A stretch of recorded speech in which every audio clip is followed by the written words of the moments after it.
Вечерва се спушта завесата на 39-тото издание на Интернационалниот фестивал на филмската камера Браќа Манаки, што се одржа во Битола од 23 до 30 септември.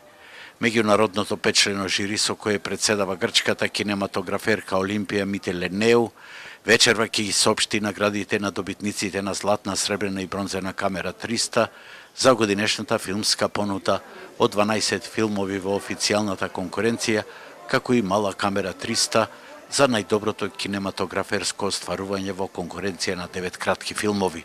Битола и филмофилите една недела живееја во светот на фестивалската филмска магија. Битола не е голем град, не е Холивуд, не е Лондон, Њујорк, е град со своја традиција, а и фестивалот сам по себе си го има своето престижно место во семејството на светските фестивали. Компетицијата секојаш силна, камера 300. Јас секојаш водам сметка да е таа разновидна, да е интересна, да има нови имиња, да има познати имиња, лауреати.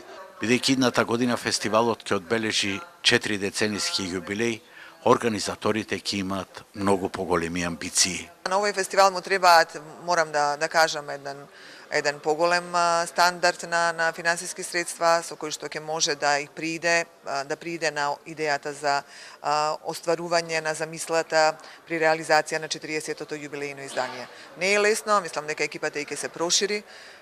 Потребно ќе ни биде тоа, а почнуваме веднаш по изготвувањето на извештајот од оваа година, значи некаде почеток на ноември почнуваме да го спремаме 40-тото издание. За затворањето на фестивалот, вечерва ќе биде прожектиран краткиот филм Скаут од Алекс Цветков, а од главната програма филмот Црниот Кјуклукс клановец во режија на Спајс Ли. Нема да биде нескромно ако се каже дека годинава Браќа Манаки беше фестивал за паметење, особено со присуството на големиот маг на визуелното оскаровецот Роџер Дикинс и големата филмска дива Клаудија Кардинале.